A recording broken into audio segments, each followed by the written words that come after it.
Well, we're now being joined by Desmond Utomwen, one of the many journalists who keep facing assault on the job, to tell us about his experience. You just want to quickly recap that experience, the brutalization you suffered in the hands of this, the police and the bank officials? Yes, it was a very bad day, that very day, 2009, precisely on December 11. When I went to GTB I wanted to go and buy BTA because I was to travel to Copenhagen in Denmark. But getting there, I saw that there was a protest in front of the bank. Some of the customers of the bank were protesting some fraudulent withdrawals from their account via the ATM. And they believed that that couldn't have been done without some insider connivance. Yeah, because about 490,000 naira was withdrawn from their account in one night. So they have to protest when the bank refused to give them listing here. So as a journalist, I can't see such a thing. That was news. I mean, with a nose to smell the news. Of course. I couldn't see that and just pass by. So I have to go back to my car, pick my cameras, my recorder, and decided to do the job. But they were not very comfortable with the news getting into the media, and they decided to stop me. They called in the police and all that. They started beating me, both the bank officers and the police. Because I saw a detachment of police officers came down from a van, which they invited that very day. They pointed at me that this is the journalist. Get his camera, get everything. They descended on me with heavy blows on my face, and of course, with their gun butts, until I passed out.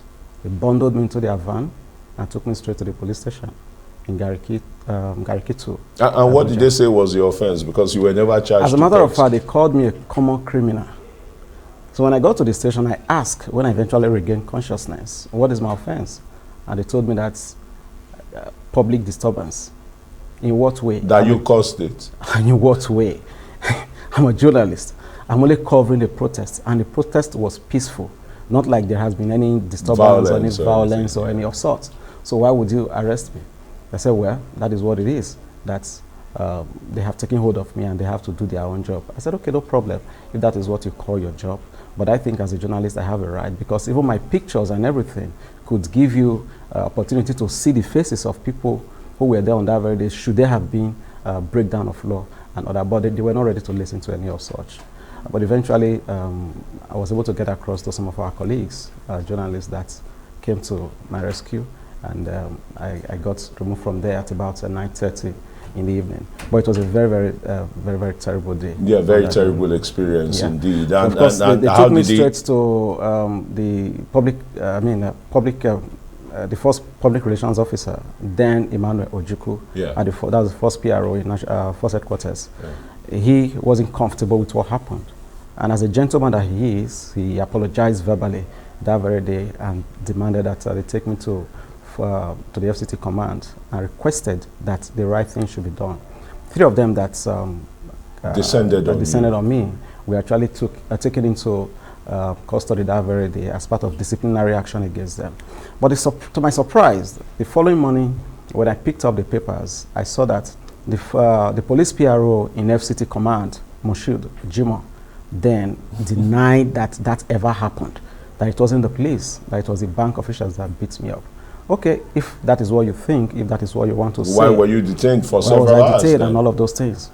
Okay, let's quickly leave that. I mean, that is set the background, and the landmark judgment, by the FCT High Court, where your fundamental rights, you pleaded for them and the rest, and demanding for 200 million naira was granted, but the appeal court says, hey, young man, 200 million is 100 too much. Actually. 100 million, yes. 100 million is too much, you take 20 million.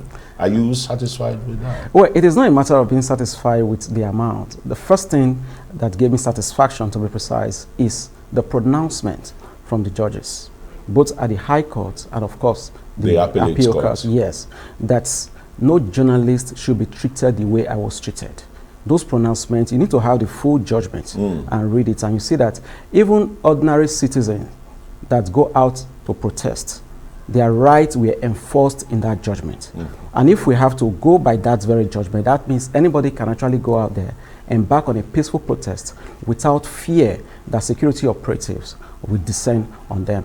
That is the extent of that judgment. And that is what gave me joy, that from my own pursuit, from my own determination and tenacity to pursue this case for 13 good years, all right, there has been pronouncement that now protects the rights of ordinary Nigerians, and most especially that of journalists. Of course, you know that journalists are not criminals. They have a constitutional responsibility, enshrined right? in the Constitution, to hold leaders accountable, to receive, hold information and disseminate same for public good. All right. If that is the responsibility that has been given to journalists in the Constitution, why should the security operatives try to stop them from carrying out that responsibility? Okay, let's quickly ask you this before we let you go. How much support did you really get from your constituency, the Nigerian Union of Journalists, the West African Journalist Association, WAJA, or the African Journalist Association? Well, I must say it could have been better. I must say this. It's a mixed feeling for me, because I realized that when I was fighting this from the very beginning, I was really discouraged by what happened with some of our colleagues. But I didn't expect everybody to also be on my side, because I needed to be a trailblazer. Maybe with what I have done, most of our colleagues have come to the realization that we can actually fight for our rights. Absolutely. Some of them also told me, why don't you just forget about this case, as at that time. But I want to single out one person out, a former chairman of the NUJ, FCT. He's late now, Chuks Ahirim. He encouraged me. As a matter of fact, he told me that with what I have done, I deserve awards by the council. From the council and the union in general. That was what he said at that time. Yeah, but lastly now, you're proceeding to the Supreme Court. Why? Not satisfied with the appeal court judgment? Yeah, I think there are some gray areas we might need to try. One of the reasons we went to court was to actually try some of these laws, right, to make sure that it holistically protects the rights of journalists. So we are not satisfied with everything yet. And of course, even if we don't go to the Supreme Court, I understand the bank is already going to the Supreme Court. Apparently, they're also not satisfied. But if they go to Supreme Court, we are ready to go with them. If they go to the International Court of Justice, we are ready to go with them. We have not been deterred. For 13 good years, I've been on this unshaken. Even if they take this case to God, I will be unshaken. Desmond Utomwen, that's an erudite journalist there, one that, of course, will enforce his own rights or let his rights, be respected. Yes. Thank you. So it is my belief that if we cannot fight for our rights as journalists, we can't fight for the rights of other people. Thank you very much, Desmond, for coming on Newsnight and sharing your experience with us.